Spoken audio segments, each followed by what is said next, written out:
Okay, hello students, how are you? Myself Rajneesh Gupta. आज मैंने एक ऐसा डिसीजन लिया है कि अब बोर्ड के एग्जाम एकदम क्लोज आ रहे हैं और हमारे पास प्रिपरेशन के लिए टाइमिंग कम है। तो ऐसे कम टाइम में हम कैसी प्रिपरेशन करें कि फुल मार्क्स आ जाएं? क्योंकि अब देखिए, साल भर 2 साल से आप लोगों ने सब्जेक्ट पढ़ा, केमिस्ट्री, फिजिक्स, मैथमेटिक्स या बायो, मेडिकल के स्टूडेंट हैं तो बायो। लेकिन ऐसी प्रिपरेशन आपने बहुत डीप में स्टडी तो कर लिया, लेकिन एनसीईआरटी को आपने ध्यान नहीं दिया। तो ऐसे एनसीईआरटी को ध्यान में रख करके लाइन टू लाइन भी अगर आप रीडिंग कर लेते हैं तो बहुत सारे क्वेश्चन 100% आपके बोर्ड में सॉल्व हो जाएंगे। चाहे स्टूडेंट किसी भी बोर्ड का हो, सीबीएसई का हो या किसी भी स्टेट बोर्ड का हो, तो भी उसके सारे क्वेश्चन हो जाएंगे।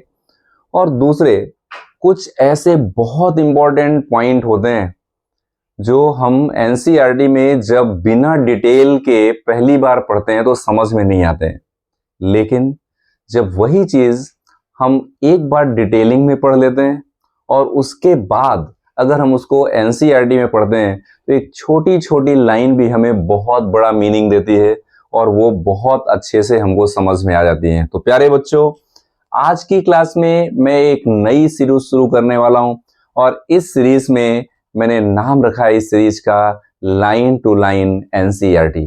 तो एडुकेयर बैनर के नीचे ही आप लोग आज से पढ़ना शुरू करेंगे 12th का ऑर्गेनिक केमिस्ट्री का पहला chapter. The name of the chapter is halo alkane and hello Erin. तो प्यारे बच्चों, आपको पता ही है कि हेलो वर्ड हम कब यूज करते हैं। एक्चुअली हेलो का मतलब है हेलोजन से, हेलो वर्ड का मतलब ही हेलोजन से है। ये chapter 6 halo alkanes and halo arenes. तो हेलो वर्ड जो हमने लिया है ना, ये हेलो वर्ड का मीनिंग क्या है पहले इसको अच्छी तरह से समझ लो तो अपने आप बहुत सारी चीजें आपकी क्लियर हो जाएंगी।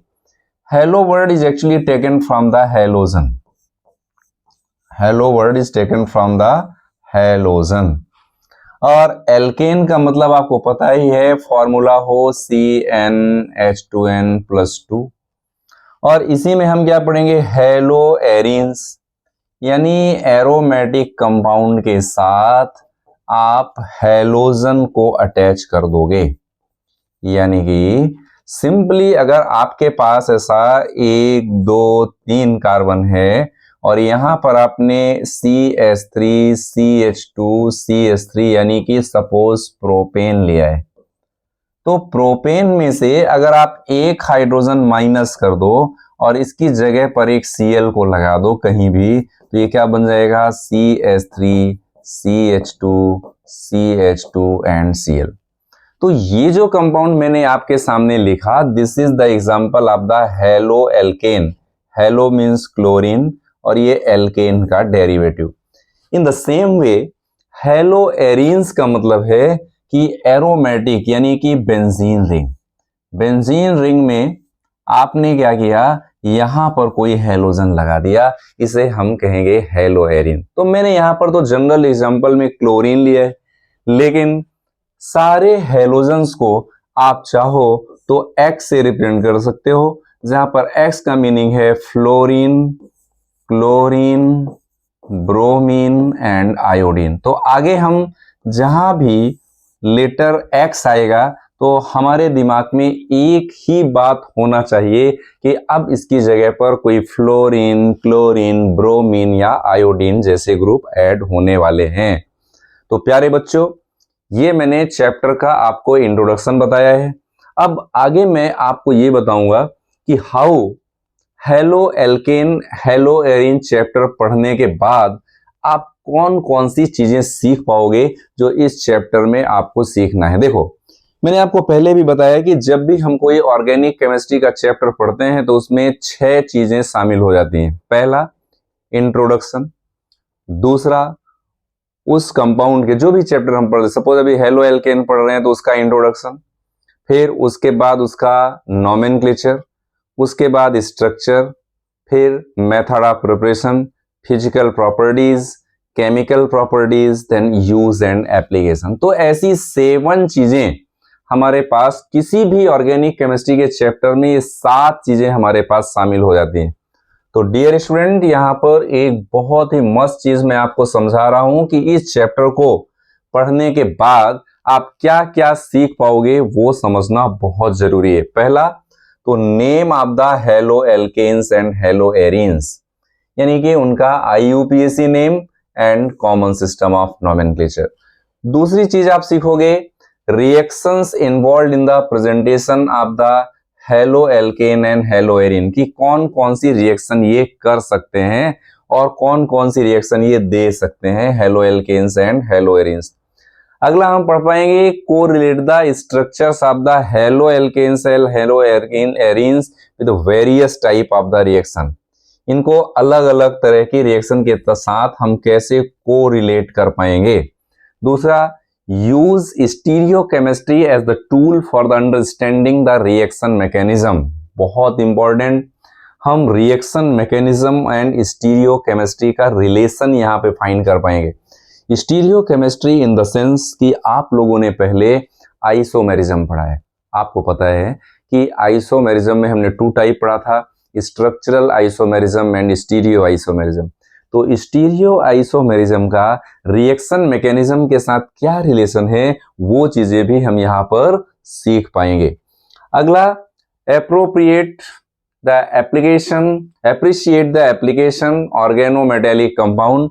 ऑर्गेनोमेटेलिक का मतलब है कि कार्बन की बॉन्डिंग डायरेक्ट किसी मेटल के साथ हो जाए, कार्बन की बॉन्डिंग डायरेक्ट किसी मेटल के साथ हो जाए। कैसे कि मान लो जैसे आपने लिया CH3 और उसको आपने मैग्नीशियम और हेलोजन ले लिया, तो this is called organometallic compound, क्योंकि यहाँ पर मैग्नीशियम मेटल डायरेक्टली कार्बन के साथ बॉन्डेड है, यानी MgCl इसके साथ बॉन्डेड। तो कार्बन की बॉन्डिंग डायरेक्ट किसके साथ, मेटल मैग्नीशियम के साथ है, and this is called organometallic compound. उनका appreciate the application of this compound. अगला हम और भी पढ़ पाएंगे, highlight the environmental effects of the polyhalogen compounds, यानी कि जैसे आगे हम BHC पढ़ेंगे, DDT पढ़ेंगे, तो उनका एनवायरमेंटल इश्यूज क्या है, वो एनवायरमेंटल इफेक्ट्स क्या हैं, ये सारी चीजें भी हम यहाँ पर पढ़ेंगे। तो स्टूडेंट, यहाँ पर एक लाइन टू लाइन NCERT की सीरीज में आपको कुछ रीडिंग करूंगा और उसके साथ जो लाइन आपको समझ में नहीं आने वाली है, देखो मैं कोई ये नई बात आपसे नहीं कर रहा हूं, बहुत सारी क्लासेस में पढ़ाने के बाद, बहुत सारे बच्चों को पढ़ाने के बाद मैंने एक चीज ऑब्जर्व किया कि बच्चे बहुत इतना अच्छा डिटेल में मटेरियल कर लेते हैं, स्टडी मटेरियल, रेफरेंस बुक, ना जाने कितनी कितनी तरह की चीजें, लेकिन NCERT के बहुत सारे पॉइंट अच्छे स्टूडेंट से भी मिस हो जाते हैं। सिर्फ 10% स्टूडेंट को टारगेट में रख करके मैंने ये लेक्चर शुरू नहीं किया है। ये लेक्चर स्टार्ट करने का केवल और केवल एक ही टारगेट है कि मेरे जो ऐसे स्टूडेंट हैं जो अभी तक नहीं पढ़ पाए, या जिन लोगों ने पढ़ा तो है लेकिन अभी भी बहुत सारी चीजें जिनको समझ में नहीं आई, और दूसरी कैटेगरी के ऐसे स्टूडेंट जो खास तौर से नीट का एग्जाम देना चाहते हैं, उनके लिए बहुत ही बेसिक चीजें लाइन टू लाइन में यहाँ पे समझा दूंगा।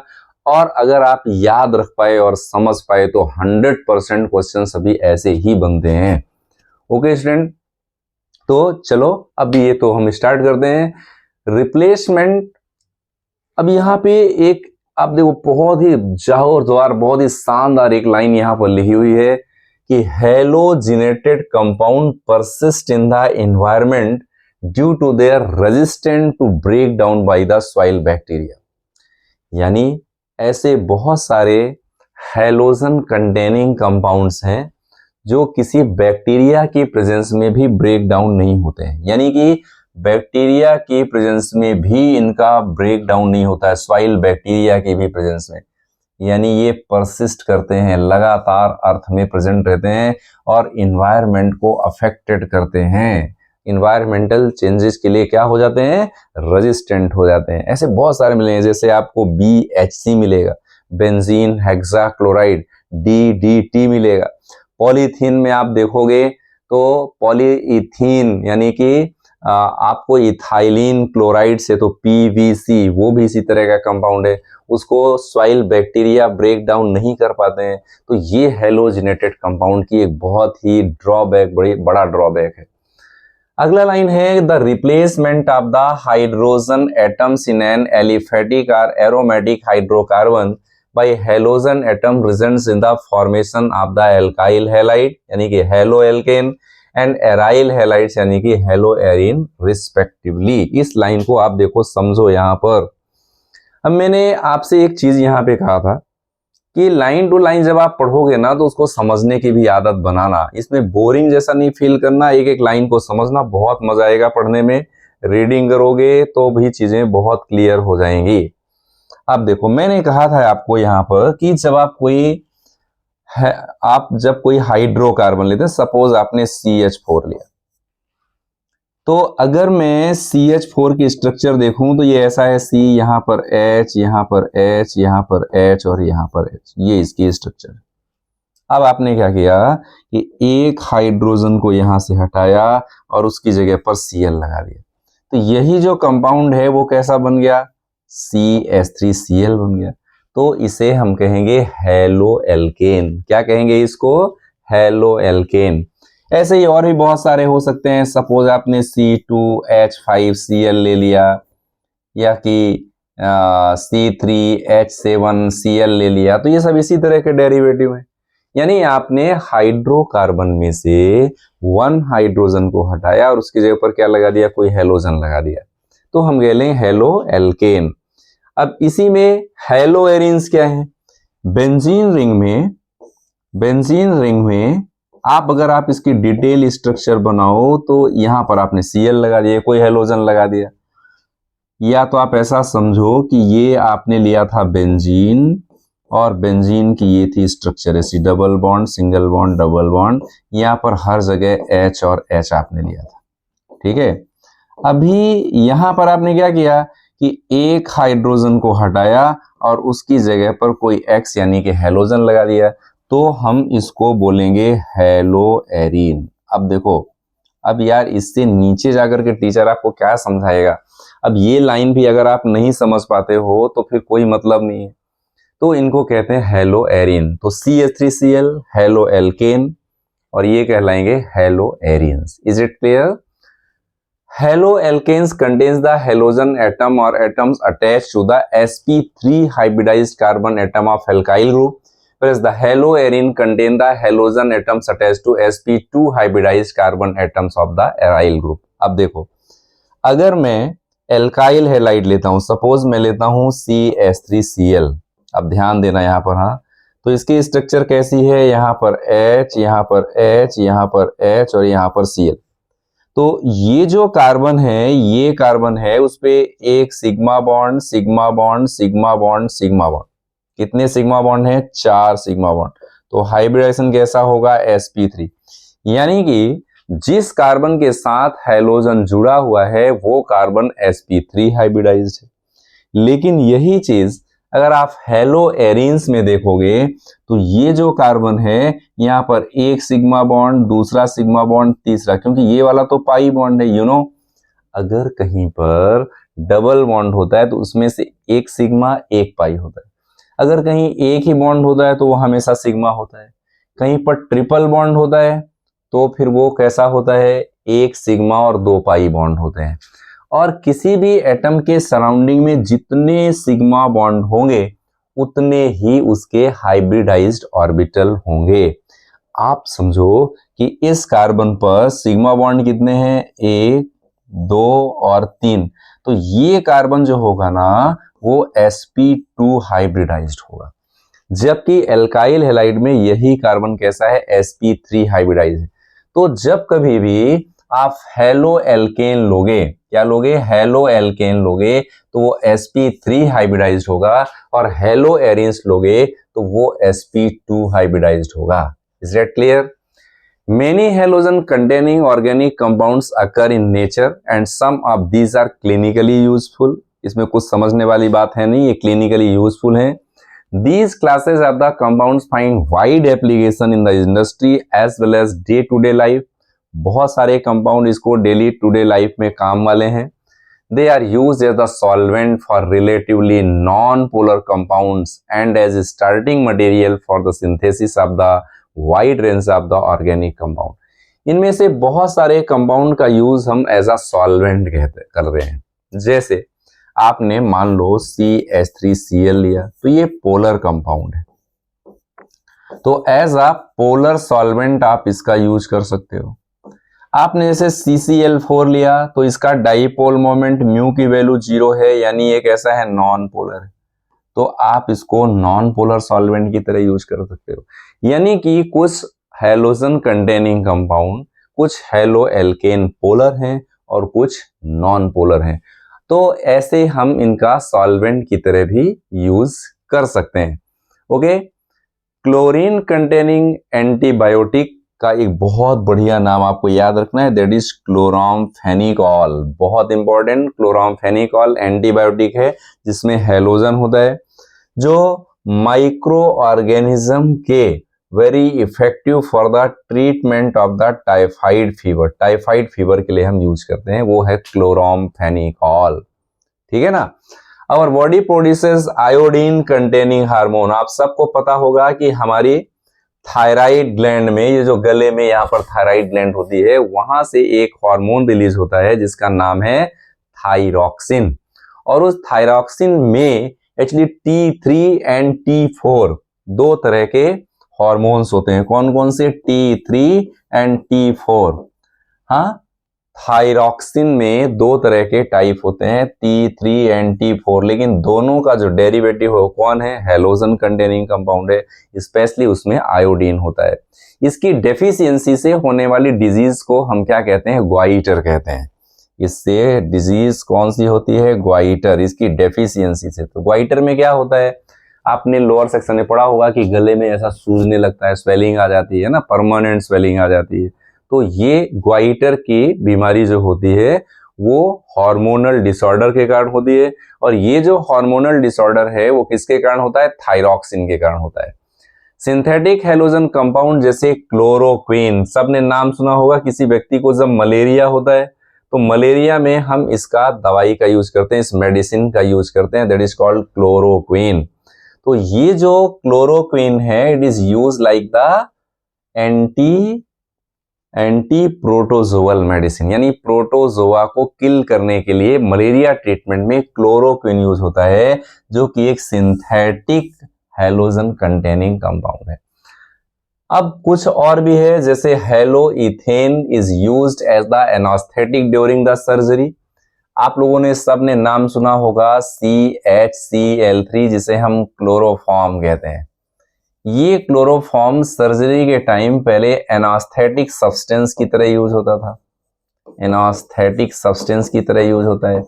अब इसकी जगह पर जाइलोकेन यूज होता है, जो लोकल एनास्थीसिया की जगह पर यूज होता है, और उसमें भी क्लोरीन होता है। ठीक है ना।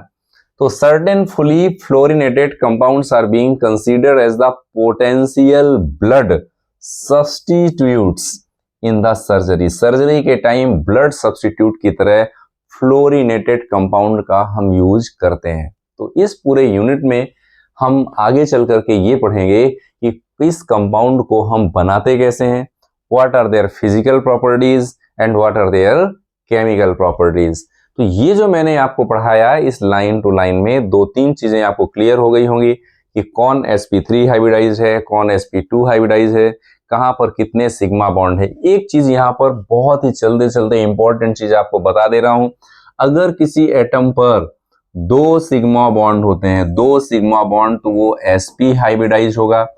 3 सिग्मा बॉन्ड होते हैं तो वो sp2 हाइब्रिडाइज होगा, और 4 सिग्मा बॉन्ड होते हैं तो वो sp3 हाइब्रिडाइज होगा। यहाँ पर जो मॉलिक्यूल है वो लीनियर होगा और बॉन्ड एंगल की वैल्यू 180 डिग्री होगी, ध्यान रखना। sp2 हाइब्रिडाइजेशन होगा तो मॉलिक्यूल ट्राइगोनल प्लेनर होगा, ट्राइगोनल प्लेनर होगा, और उसका जो बॉन्ड एंगल है वो 120 डिग्री होगा। लेकिन अगर किसी में sp3 हाइब्रिडाइजेशन है तो वो मॉलिक्यूल टेट्राहेड्रल होगा, और उसका जो बॉन्ड एंगल है 109 डिग्री 28 मिनट होगा। ये पॉइंट आपको याद रखना पड़ेगा बच्चों, है ना। तो अगर कहीं पर 2 सिग्मा बॉन्ड है कार्बन पर तब क्या करना, अगर 3 सिग्मा बॉन्ड है तब क्या करना, ये 4 सिग्मा बॉन्ड है तब क्या करना। ये हाइब्रिडाइजेशन के पॉइंट बहुत इंपॉर्टेंट है जिससे आप सबको याद रखना चाहिए। Is it clear? तो आज की क्लास में इतना ही पढ़ेंगे। आज पहली क्लास है लेकिन मैं उम्मीद करता हूं कि सारे स्टूडेंट इसमें जरूर जुड़ेंगे और लाइन टू लाइन एनसीईआरटी की सीरीज को सुपर हिट बना देंगे। तो प्यारे बच्चों, आज की क्लास में मैंने जो आपको पढ़ाया उसको थोड़ा सा रीडिंग करना, क्योंकि जब तक रीडिंग नहीं तब तक कोई सिलेक्शन नहीं। रीडिंग करना बहुत जरूरी है। नेक्स्ट क्लास में मैं आप लोगों को पढ़ाऊंगा क्लासिफिकेशन 2 बेस पर, उसको नेक्स्ट क्लास में सीखेंगे। आज के लिए इतना ही। धन्यवाद। वंदे मातरम।